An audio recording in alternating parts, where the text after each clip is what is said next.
Innal hamdalillah nahmaduhu wa nasta'inu wa nastaghfiruh wa na'udzu billahi min sururi anfusina wa min sayyiati a'malina. May yahdihillahu fala mudilla lahu wa man yudlilhu fala hadiya lahu.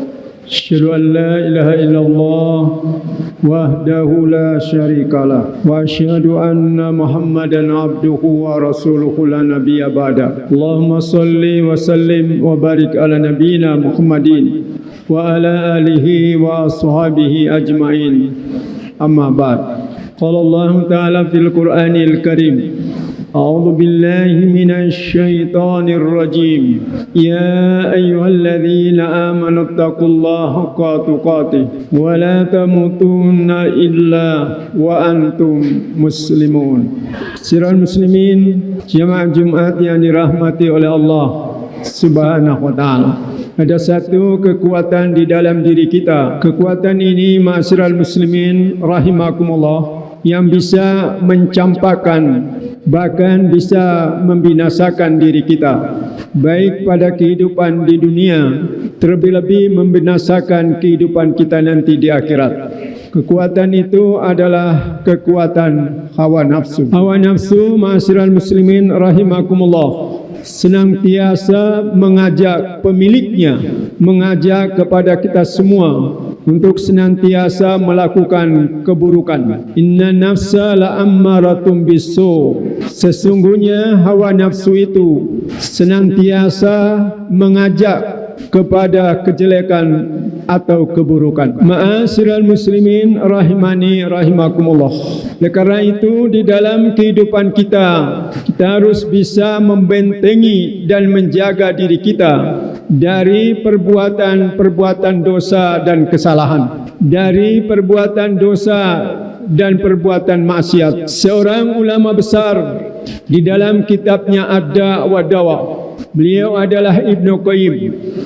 Beliau mengatakan yang bisa memberatkan kita, yang sangat menyulitkan kita di dalam kehidupan ini, baik di dalam kehidupan dunia maupun nanti pada kehidupan di akhirat, adalah perbuatan dosa dan kesalahan yang kita lakukan, ma'asyiral muslimin rahimakumullah.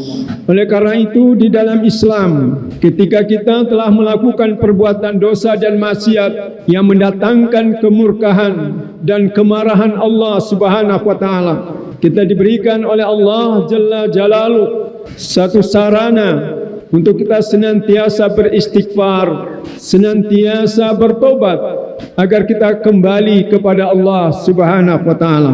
Wastaghfiru rabbakum thumma tubu ilaih, dan mohon ampunlah kepada Tuhanmu, thumma tubu ilaih, kemudian bertobatlah kepadanya. Ma'asyiral muslimin rahimani rahimakumullah. Baginda Rasulullah sallallahu alaihi wasallam, manusia yang diampuni oleh Allah Subhanahu wa taala, insan hamba yang dimuliakan oleh Allah Jalla Jalaluh, pernah menyatakan di dalam satu hadisnya, wahai manusia, segeralah kalian itu memohon ampun dan bertaubat kepada Tuhan kalian, kepada Allah Subhanahu wa taala. Sesungguhnya saya, kata Rasulullah sallallahu alaihi wasallam, bertaubat dan beristighfar kepada Allah di dalam sehari sebanyak 100 kali. Di dalam hadis yang lain diriwayatkan oleh Imam Bukhari, bahwasanya demi Allah, aku bertaubat dan beristighfar di hadapan Allah Subhanahu wa taala, kata Rasulullah, lebih daripada 70 kali. Ma'asyiral muslimin rahimani rahimakumullah. Beristighfar kepada Allah Subhanahu wa taala tidak hanya mengampuni dosa-dosa kita, akan tetapi kekuatan kita beristighfar di hadapan Allah Subhanahu wa taala mampu merubah kehidupan kita. Suatu ketika ada 3 orang yang mendatangi seorang ulama. Ulama ini bernama Hasan Al-Basri. Ma'asyiral muslimin, seorang datang mengaduh kepada Syekh Hasan Al-Basri, ya Syekh, saya di dalam keadaan paceklik, kebun saya dalam keadaan kering. Apa yang harus saya lakukan? Hasan Al-Basri mengatakan bahwasannya hendaklah engkau beristighfar di hadapan Allah Subhanahu wa taala. Hari yang berikutnya datang lagi seorang hamba Allah Subhanahu wa taala mengadu kepada Syekh Hasan Al-Basri, "Ya Syekh, hidup saya dalam keadaan miskin, tidak memiliki apa-apa. Harta saya habis, saya dalam keadaan bangkrut. Apa yang harus saya lakukan di dalam kondisi yang demikian?" Kemudian Hasan Al-Basri mengatakan, "Wahai hamba Allah, beristighfarlah kepada Allah Subhanahu wa taala." Datang di hari yang berikutnya, seorang hamba Allah mengadu kepada Hasan Al-Basri, "Ya Syekh, sesungguhnya saya belum memiliki turunan, belum memiliki anak.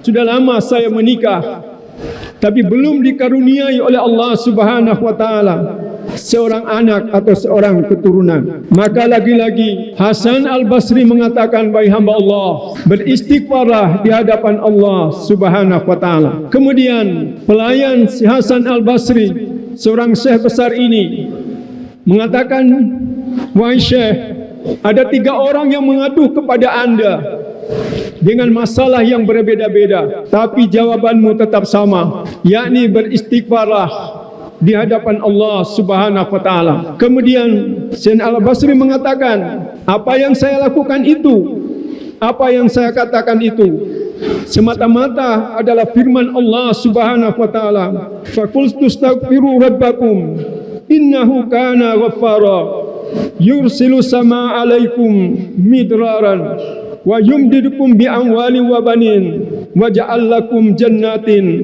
wa ja'al lakum anhara." Maka katakanlah, beristighfarlah kalian kepada Tuhanmu, mohon ampunlah kepadanya, sesungguhnya Dia Maha Pengampun. Yursili sama alaikum midraran, Dia akan mengirim kepada kalian dari langit hujan yang sangat lebat, dan akan membanyakkan harta-harta kalian dan membanyakkan anak-anak kalian.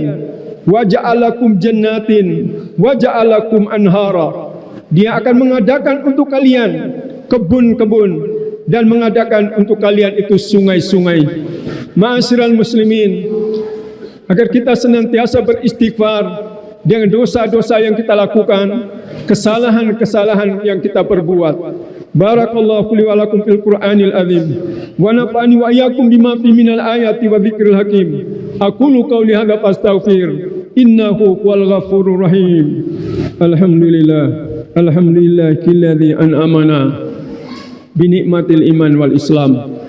Asyhadu an la ilaha illallah wahdahu la syarikalah wa asyhadu anna Muhammadan abduhu wa rasuluh la nabiyya ba'dah. Ma'asyiral muslimin rahimani rahimakumullah. Di dalam kehidupan ini kita tidak luput dari perbuatan dosa, kemaksiatan dan melakukan kesalahan-kesalahan. Agar kita senantiasa ketika kita melakukan hal itu, kita menyadari bahwasannya ada satu sarana yang diberikan oleh Allah Subhanahu wa taala agar kita senantiasa bertobat dan beristighfar kepadanya. Innallaha malaikatahu yusholluna 'alan nabi ya ayyuhalladzina amanu shallu 'alaihi wa sallimu taslima. Allahumma shalli ala Muhammadin wa ala alihi wa ashabihi ajmain. Allahumma ighfir lil mu'minina wal mu'minat wal muslimina wal muslimat al ahya'i min wal amwat birahmatika ya arhamar rahimin. Allahumma arinal haqqa haqqa warzuqna tibaa wa arinal batila batila warzuqna istinaba. Rabbana zalamna anfusana wa illam taghfir lana wa tarhamna lanakunanna minal khasirin. Rabbana la tuzigh qulubana ba'da idh hadaytana wa hab lana min ladunka rahmah innaka antal wahhab.